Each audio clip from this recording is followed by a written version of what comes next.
superb, insightful questions you could probably think of. I asked her about her school life. I said, can you tell me, did you go anything interesting? No, not telling you. You'll only use it against me, she said. I said, what school did you go to? It was a girls' school. I said, aha, Olivia.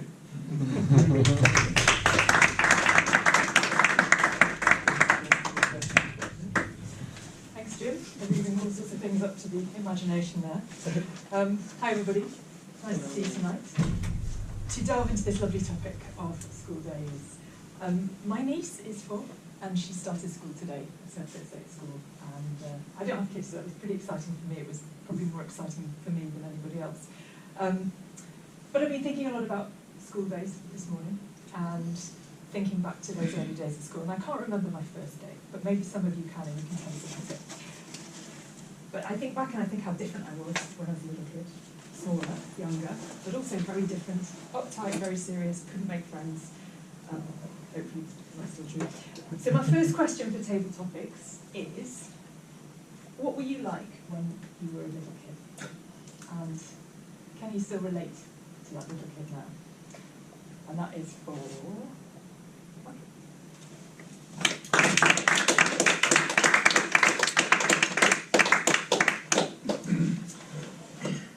Good evening. What was I like as a child? Terrible.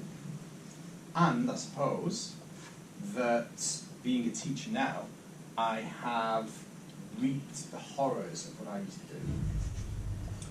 Loud, abrasive, obnoxious. Obviously, as you can tell, I kept the gesticulation and this movement. Not known for quiet, and unfortunately, with a surname like mine, if any of you have attempted to say it, strangling your vocal cords and perhaps leaving you some sort of coma, I was never, ever not noticed. The combination of standing out and making myself stand out unfortunately led me to many, many terrible incidents. There was the fire, there was the jaw, there was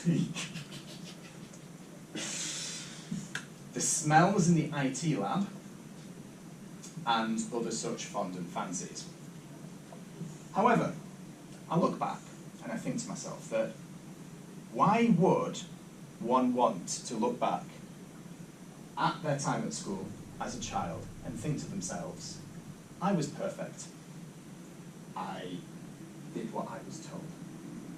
I simply toed the line.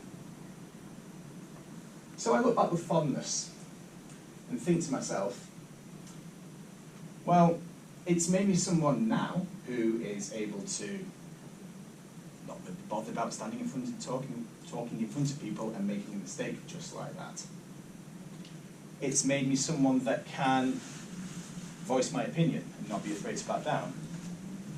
And it's made me someone who can give grace to someone, because I've done plenty of things wrong. So when I look back at how very annoying it was, sorry Dean for the mixture of incidents, I think, well, c'est la vie. Thank you.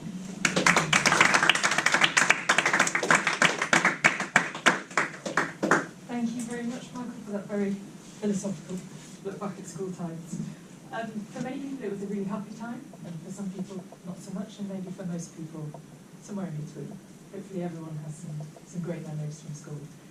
So my next question is, what was your happiest memory from school, and why? And that one is for Erik. You go, Erik.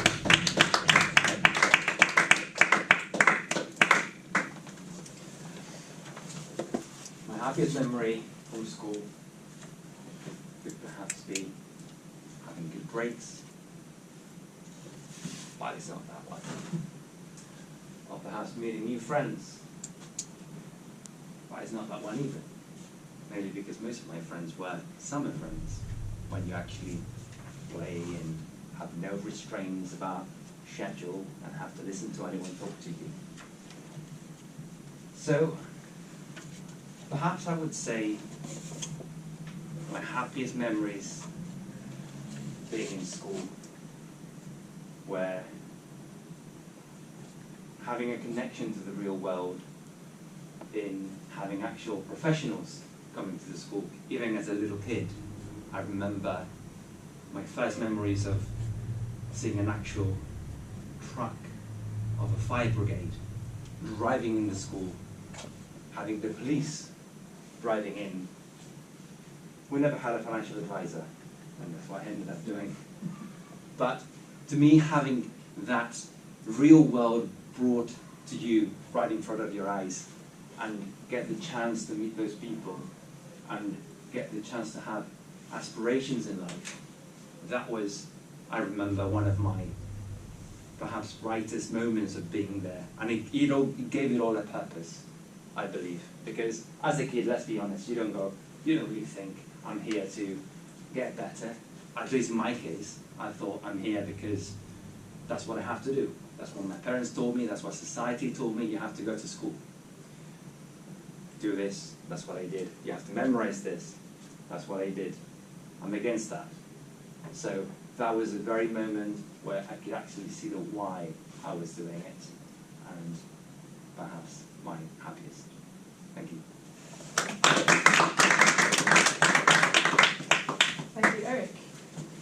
Influences are clearly one of the really important things about our time at school. We learn about new jobs and new things that we can be. And one of the biggest influences, of course, is our teachers. So the next question is, who was your favourite teacher and why? That one's for Jono.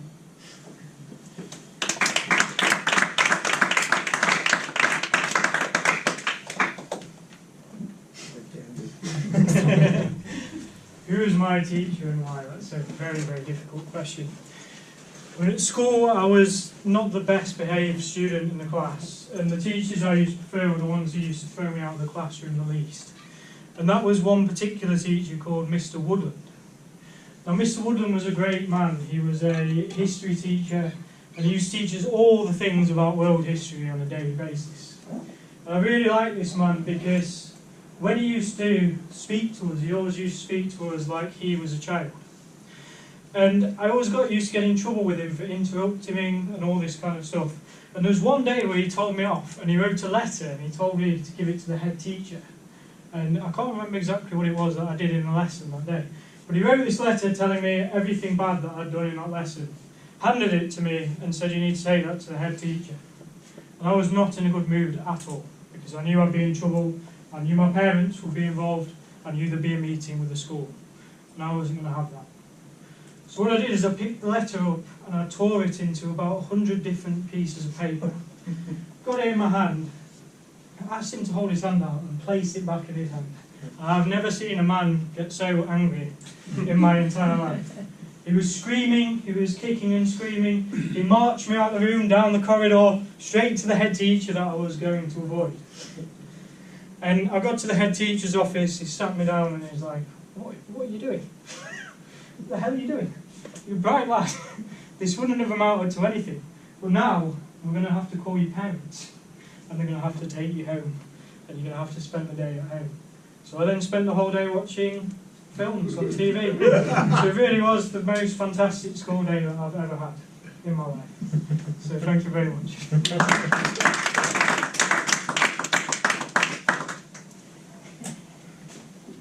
Interesting take on the best teacher. I was looking for some quotes about education in my very speedy preparation for this, and apparently Benjamin Franklin said that an investment in knowledge pays the best interest, which you may or may not agree with. Some people learnt loads at school, some people didn't. It was a time that it didn't get through and it came at a later date. So the next question for you is, how much did you actually learn at school? And what subject did you have the most trouble with? And that's for Jim. No, but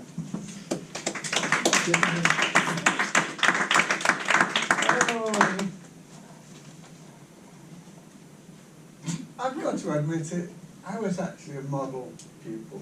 I'm sorry. I didn't get in trouble. I enjoyed every single lesson. I was quite good at most of them, and not so bad at any of them. My favourite was English and art. I was given the job of drawing things up on the board, examples and diagrams, since the early days, since I was 7 or 8, I used to do that. I used to organise the playtimes. We used to have gangs, and I used to organise the games that people play, because otherwise they'd just mill around doing nothing. So Jim used to organise them into play groups, and when it was raining, we would go into the stage. I would go on the stage, they would give me 5 random items, and I would tell a story based on the 5 items, and they didn't want to go back to class after the bell rang. So I'm sorry I was boring like that. I used to volunteer for filling the ink wells. Yes, we had ink wells. I used to volunteer for organising the books, giving out all the stuff. I volunteered for everything and anything. And when I went to senior school, I set up the clubs for all sorts of things, because I didn't want to go out and play football or anything. So I'm sorry, Jim's been much the same all of his life. He likes to organise things, he likes to have fun, he likes to talk, he likes to do things. I was always the one that read the thing at the school meetings and stuff. I read the lessons in church. I was the guy, and I was never, and I hate this, because people love to, in Toastmasters, say, I used to be very nervous, but now I'm not.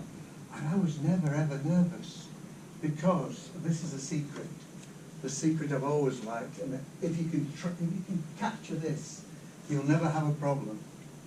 I just didn't care. I didn't care very much. And I think that goes back to the eye problem. Because if you've got a fault like that, you often find comedians and people in public life, if they've got some sort of impediment, it sort of toughens them up. And later on, they can build on that. And that's what I did.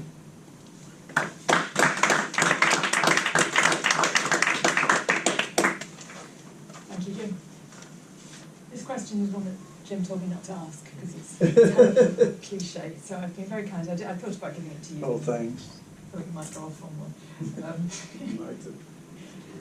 So school comes with a lot of pressures, academic, social, many, many challenges.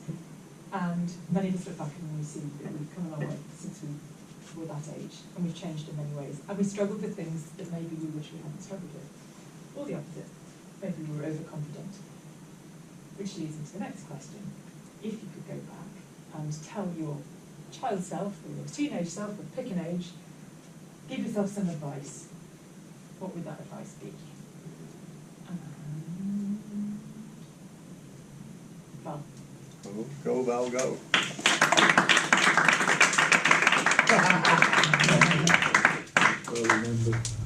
If I could go back in time and give myself advice, what would that be?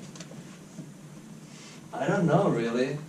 On one hand, I want to say that there will be more than one, obviously, because so many mistakes were made. But on the other hand, those mistakes actually made me who I am today, to a certain extent. I guess this question is way more challenging than it sounds, at first, to be fair with you. I was okay at school, you know? I wasn't the best pupil, I wasn't the worst, although later on I kind of gradually became one of the worst pupils, and I was expelled from school as well. We got like 12, you had to, when you go to school, right, in my country, you have to stay there like for 12 years. Some people can leave after 9 years, like not 9 forms, and then you either go get a job or go to college, or you stay for additional 3 years. And then you take all of those exams, and the world is your oyster. So anyway, I got expelled after 10 years in school because of... this camera isn't playing in my favor. I was just expelled because of some bad habits. And the worst thing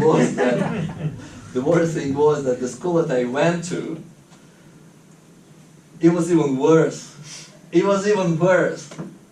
Came to my new class, met all those people, my new classmates, and I just recognized one of those fellas. We met a few years ago at a party, did some bad stuff together, and I mean, like, come on. The moment I met him, he saw me as like, I know you, yeah, let's do something bad. So that's how it ended up, basically. Anyways, I guess being mad, being crazy at school is fine, but it shouldn't take all your attention. So if I could go back and give myself advice, I'd say, okay, keep partying, right?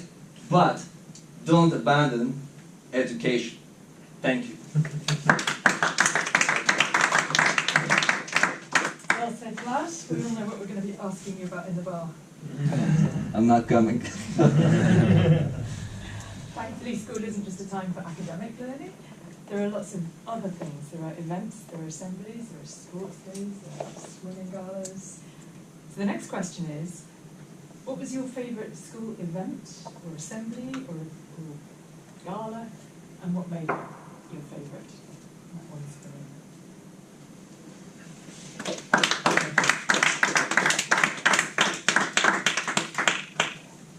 Favourite event at school? Wow. I think it'd have to be when I was about 14 years old. Actually, this sort of shaped the direction of my life a little bit, actually. When I was about 14 years old, whatever year I was in the school decided that they were going to create this pedal car, like a go-kart, with a pedal it, and they're going to enter a competition, which used to happen at the local park that I went to in Bolton. I didn't go there anymore at that point, but I had done in the past. And they were selecting people for this, and we had to go to trials for it. And I went to the trials and I figured out, it was like a 6-week trial, so you were training for it and learning, and they were testing us and seeing who was the fastest and who could do the most. And I soon figured out that I wasn't the fastest. So I thought, I'm not going to win this on being the fastest. So I decided what I was going to do was, I was going to become somebody who I could outlast other people. So I got the bike out, and every night after school, I used to go off on nice long, you look over to the hills, you'll see Winter Hill Mast, and I used to go cycling around the back of there virtually every night. It was about a 17-mile journey I used to do, and we used to go out at the weekends and things like that. And slowly, over time, I just got fitter and fitter and fitter. And when it came to actually trying out for it eventually, I was able to outlast